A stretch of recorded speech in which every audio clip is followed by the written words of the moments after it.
দেখো, এগুলো দেখে কিছু বুঝতে পারছো যে কি হতে চলেছে? হ্যাঁ, ঠিকই, হালুয়া বানাবো আজকে গাজরের।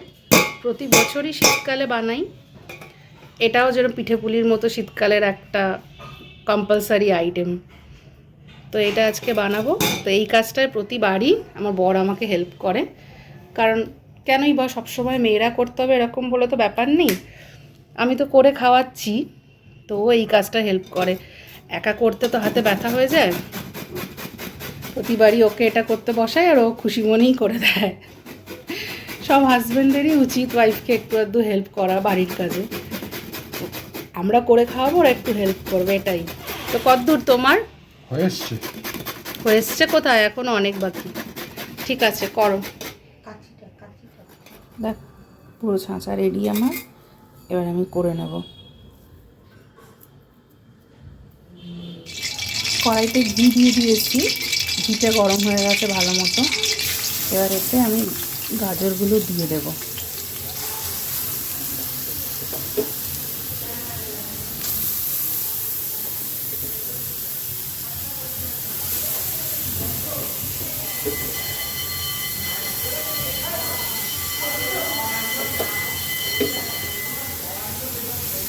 প্রথমে দেখে এত বেশি মনে হচ্ছে কড়াইতে নাড়া যাবে না, একটু পরেই এটা পুরো কমে যাবে আস্তে আস্তে।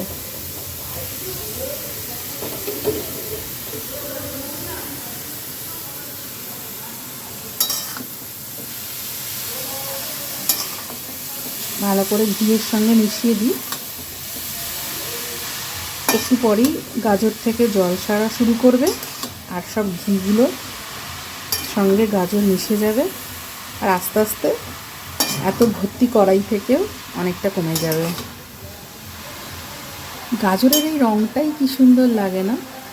গাজর ভাজার সময় ঘিয়েতে একটা সুন্দর স্মেলও দেয়, আর তার সাথে সাথে এই রঙটাও, এই গাজরি যে কালারটা, এই গোলাপি রঙটাও খুব ভালো লাগে।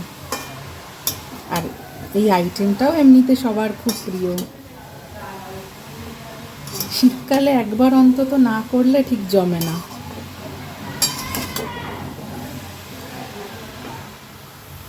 এটাতে আমি দেব 1 চিমটে মতো নুন। যে কোনো মিষ্টির আইটেমে, মিষ্টি জিনিসে একটুখানি নুনের ছোঁয়াটা দিলে মিষ্টির স্বাদটা আরও বেশি খুলে যায়। দেখো, ঘিয়ে গাজরটা কিন্তু খুব ভালো মতোই ভাজা ভাজা হয়ে গেছে। বেশি ভাজবো না, কেন কি আবার দুধ দিয়ে তো এটা ভাজা হবে, পুরো মিশবে, সেদ্ধ হবে, তাহলে বেশি ঘাটা ঘাটা লাগবে।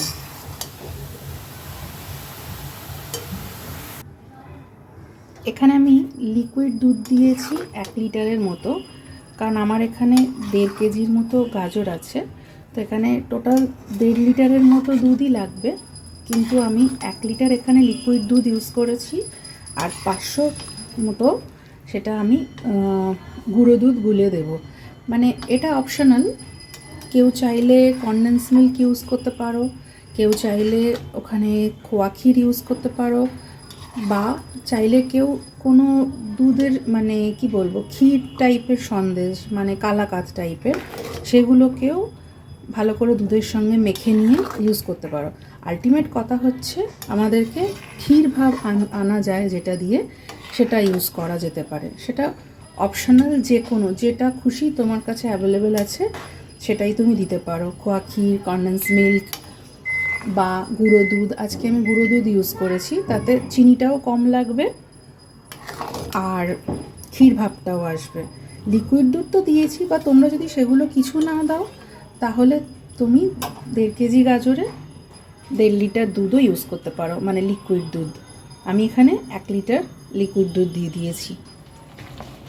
তো এটা আমি গুঁড়ো দুধ থেকে অল্প একটু সামান্য জল গরম করে তাতে গুলে নিলাম, যেটা আমার মিল্কমেড বা খোয়া ক্ষীর, যে ক্ষীরের ব্যাপারটা, সেই কাজটা করছে। দেখেছো কীরকম ক্রিমি ক্ষীরের কাজ হয়ে গেছে। তাতে চিনিটাও আমাকে কম দিতে হবে।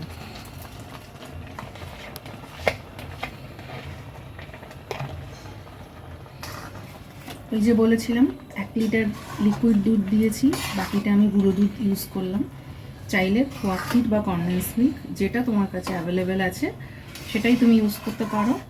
বা চাইলে কোনো ক্ষীর সন্দেশও ইউজ করা যেতে পারে, বা কিছু না ইউজ করে শুধু চিনি দিয়েও করতে পারো। সেক্ষেত্রে যত কেজি গাজর নেবে, যত কেজি বা গ্রাম, ততটা পরিমাণ লিকুইড দুধ নিয়ে নেবে, তাহলেই হবে।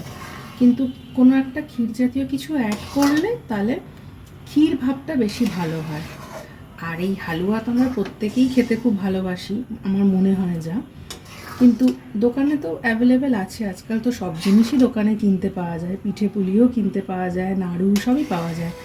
কিন্তু বাড়িতে করা জিনিসের একটা আলাদা টেস্ট হয়, আলাদা ভালোও লাগে সেটা করে খেতে বা সবাইকে খাওয়াতে, বাড়ির লোকদের।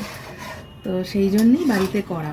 আর দোকানে করলে সত্যি কথা বলতে যতটা দাম নেয় সেই অনুযায়ী কিন্তু কোয়ান্টিটি হয় না। বাড়িতে করলে তার থেকে সেই দামে অনেক বেশি পাওয়া যায়, সবাই মন ভরে বেশি করে খেতে পারে।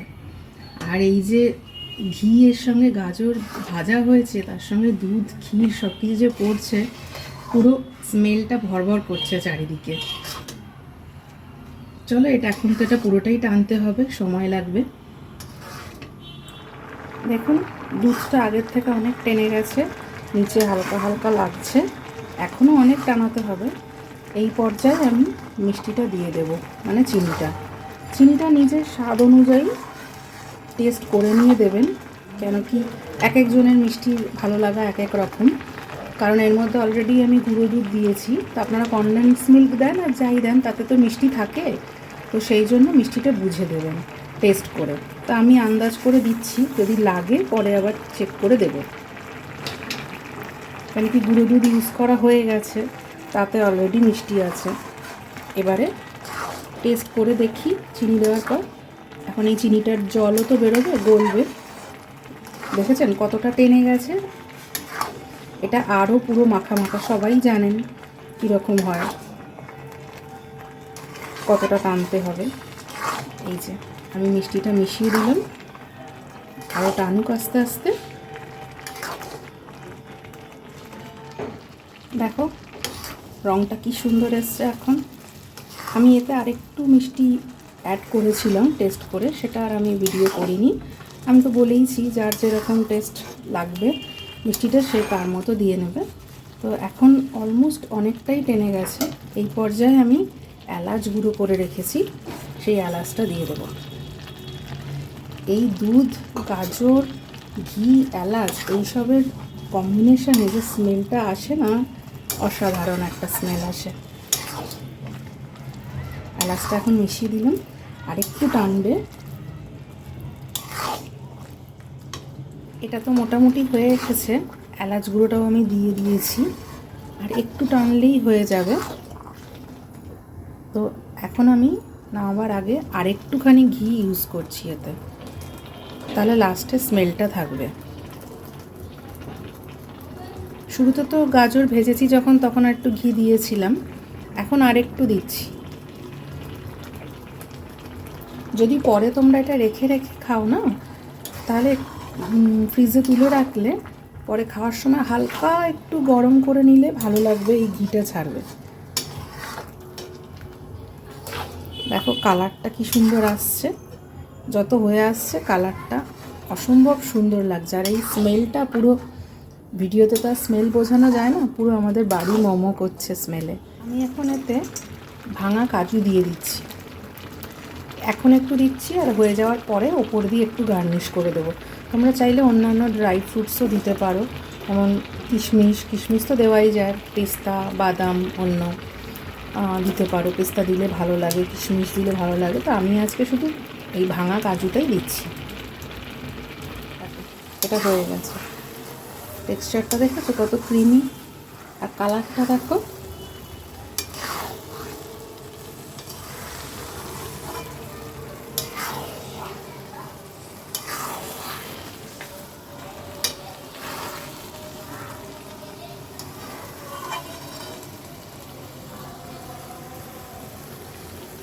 এটা ডান হয়ে গেছে আমার হালুয়া, একদম রেডি টু সার্ভ।